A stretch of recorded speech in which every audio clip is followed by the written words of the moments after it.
Welcome back. And today we're exposing 5 hidden mental traps that quietly sabotage your financial success. Ever held onto a losing stock or jumped on a hot tip without research? You're not alone. Our brains are wired with shortcuts that can wreck our wallets. We'll break down the psychology behind these biases and show you how they sneak into your investing, budgeting, and daily spending. This is for ambitious young professionals building wealth. Don't let invisible hurdles hold you back. By the end, you'll spot these traps and have actionable strategies to outsmart them. Ready to level up your financial IQ? Let's get started. And if you find value here, hit subscribe. It's free and helps the channel grow. Let's dive into some common financial pitfalls that can derail even the most well-intentioned investors.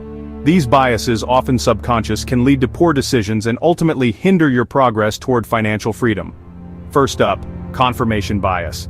It's a sneaky one. Confirmation bias is the natural human tendency, the urge to only seek out information that confirms and supports what you already believe to be true. It's like wearing rose-colored glasses, but for your finances. Imagine you're absolutely hyped about a particular tech stock. You've read a few articles, maybe a friend told you about it, and it's going to be the next big thing. So what do? You start searching for bullish headlines, ignoring any warnings or cautionary tales that might suggest otherwise. You're actively seeking out information that validates your initial excitement. You begin to build a case, a rock-solid argument, for your own pre-existing belief that this stock is a guaranteed winner. You're essentially constructing a financial fortress around your initial idea. And what happens when you stumble upon negative articles, reports that question the stock's potential? You scroll right past them, dismissing them as the work of haters or misinformed analysts. Your financial world gradually becomes an echo chamber, filled only with voices that reinforce your initial conviction. This echo chamber blinds you to very real risks and potential downsides that you should be carefully considering. Now, it's important to understand that this doesn't just affect individual stocks. Confirmation bias can creep into all sorts of financial decisions. Maybe you're absolutely convinced that real estate is the path to true wealth and financial security. As a result, you might completely ignore the potential benefits of index funds, bonds, or a well-diversified portfolio that spans multiple asset classes.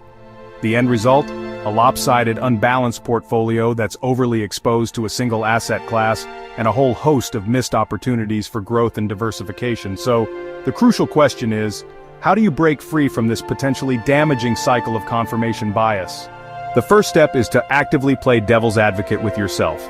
Challenge your own assumptions and beliefs.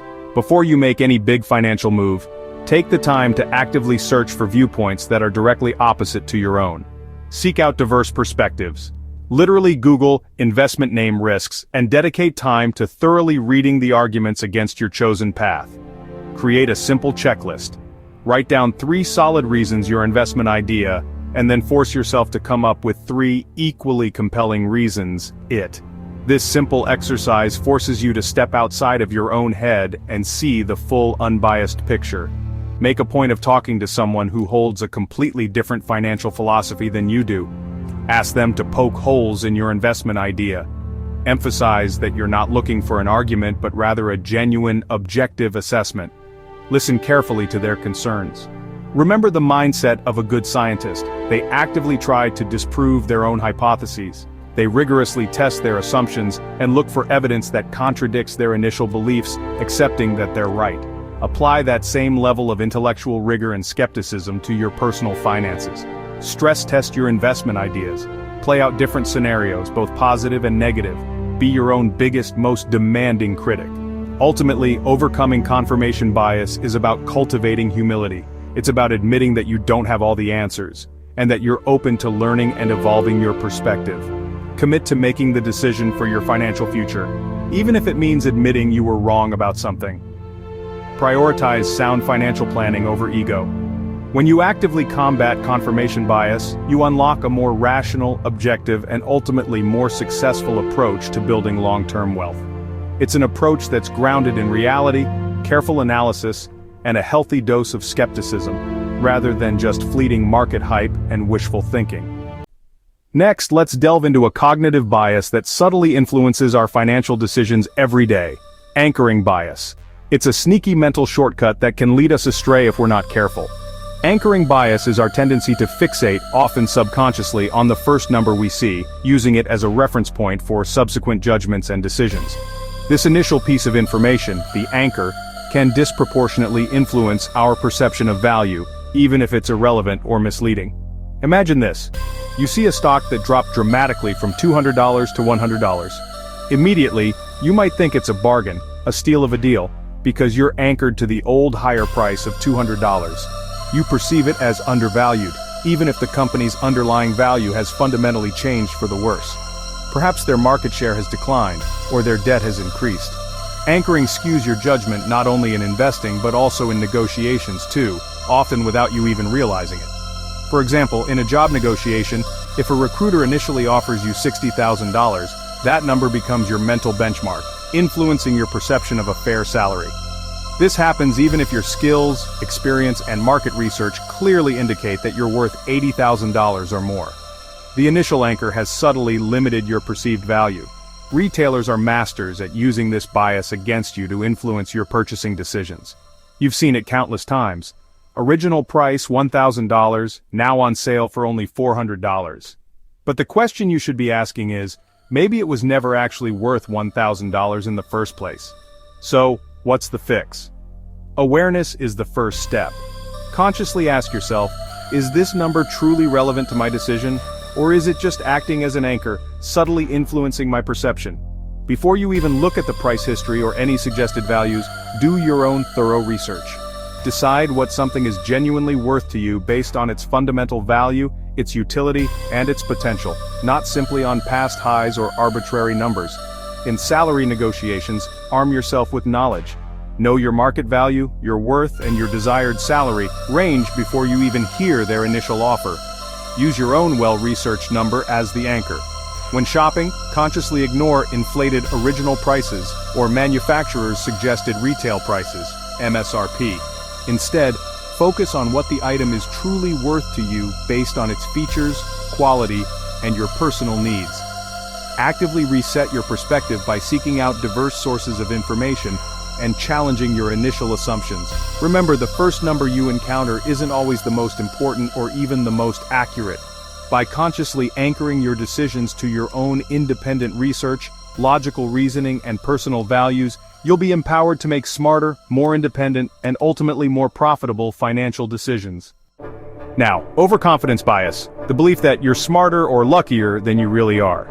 Maybe you picked a few winning stocks and start thinking you can't lose. You take bigger risks, concentrate your portfolio, or try complex trades you don't fully understand. Overconfidence isn't just for investing. High earners might overspend, assuming future raises will cover it, leading to lifestyle inflation and financial stress if things change. How to stay grounded? Keep a decision journal. Write down every major financial move and your reasoning. Review it every 6 months. You'll see which decisions worked and which didn't. Humbling, but powerful. Embrace automation. Set up automatic investments in diversified funds. Consistency beats ego-driven bets.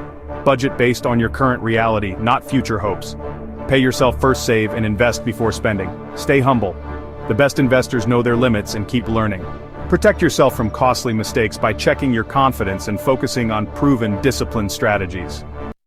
Let's talk about loss aversion, a powerful psychological force that shapes our financial decisions, often without us even realizing it.